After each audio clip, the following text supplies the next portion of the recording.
এবার দুর্গাপূজায় দেখা গেল বিএনপির নেতা সালাউদ্দিনকে মূর্তির দিকে হাত দিয়ে সম্মান জানাতে। অন্যদিকে উপদেষ্টা আসিফ মাহমুদকেও দেখা গেল সেই পূজার মধ্যে গিয়ে ফুলের মালা বরণ করে নিচ্ছে।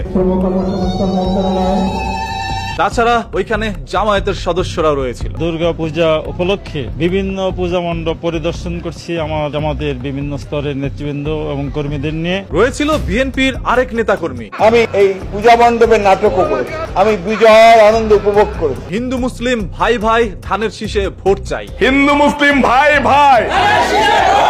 প্রত্যেকটি রাজনৈতিক দল এই পূজা উৎসবের মধ্যে গিয়েছিল ভোট চাওয়ার জন্য। হিন্দু মুসলিম ভাই ভাই, হিন্দু মুসলিম ভাই ভাই।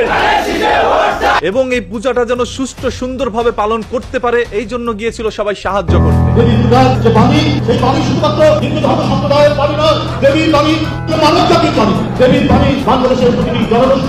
শেখ হাসিনার পতন কিন্তু এমনিতেই হয় নাই। দুর্গা মা এসেছিল 10 হাত নিয়ে, তারপর শেখ হাসিনার পতন করেছে। মা দুর্গা 2023 সালে 10 হাত নিয়ে আসছিল এই দেশের শান্তির জন্য। সেই জন্য 1 বছর উত্তীর্ণ হওয়ার আগেই 5 আগস্ট 2024 সালে এই দেশের মানুষকে অন্যায় অত্যাচার থেকে বিতাড়িত করে একটা সুন্দর পরিবেশ সৃষ্টি করেছে। সেই জন্য আমরা মা দুর্গার কাছে চিরঋণী থাকলাম। এছাড়াও নানা ধরনের বক্তৃতা একজন নেতা এবং সেইখানে থাকা উপস্থিত কিছু সংখ্যক মানুষের মুখে শোনা যায়। দুর্গার যে শক্তি, এই শক্তিতে আমরা শক্তি অর্জন করে। এখন সবকিছুই ঠিক আছে, আপনি একজন রাজনীতিবিদ, আপনি একজন এই সমাজের নেতা। এখন যে যার যার ধর্ম যেইভাবে পালন করুক না কেন, আপনি এখানে যাবেন, সেটাকে সুন্দর করে পরিদর্শন করবেন। তবে সেইখানে এইভাবে সম্মান কেন জানাইলেন, এটা হাজারো মানুষের প্রশ্ন। সম্মান অনেকভাবেই জানানো যায়, ওইখানে আপনি পরিদর্শন করতে গেছেন, এটাও সম্মান জানানো। হিন্দু মুসলিম ভাই ভাই, হিন্দু মুসলিম ভাই ভাই, আমরা সবাই ধানের শীষে ভোটটা চাই। তবে সেই হিন্দু আবার জামায়াত ইসলামকে ভোট দিতে চায়। যখন আমাদের বাংলাদেশে দুর্গাপূজাকে কেন্দ্র করে আমাদের বাংলাদেশের আইন শৃঙ্খলা বাহিনী মন্দির পাহারা দিচ্ছিল এবং আমাদের বাংলাদেশের মুসলমানরাও তাদেরকে সাহায্য করার জন্য ওইখানে গিয়েছিল, সেইখানে আমাদের ভারতের মুসলমানদের উপরে কি করা হচ্ছে? তারা একটি মসজিদের সামনে নামাজ আদায় করছিল, এমন তো অবস্থায় পিছন থেকে সেই সকল মানুষগুলো এসে গান বাজনা করছিল।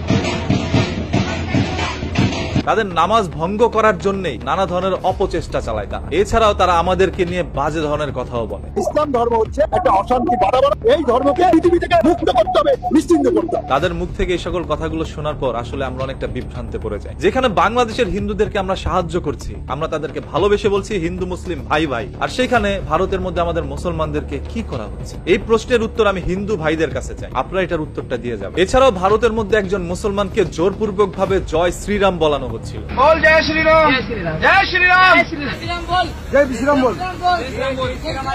আসলে দেখেন, ইসলাম ধর্মটি হচ্ছে একটি শান্তির ধর্ম, একটি স্বচ্ছ সুন্দর ধর্ম। আর এটার একটি প্রমাণ আপনারা এবার এই দুর্গাপূজায় দেখেছেন, যেখানে প্রত্যেকটা মুসলমান রাজনীতিবিদ গিয়েছিল আপনাদের এটা পরিদর্শন করতে এবং সবাই সমর্থনও জানিয়েছে যে আপনারা আপনাদের ধর্ম সুন্দর করে পালন করুন। আমরা ওইটাই চাই। সর্বশেষ কথা একটাই, ধর্ম বর্ণ নির্বিশেষে আমরা সবাই মানুষ, মানুষের চাই সর্বদা মানুষের পাশে থাকতে, আর এটাই তো আমাদের একটি নীতি হতে পারে।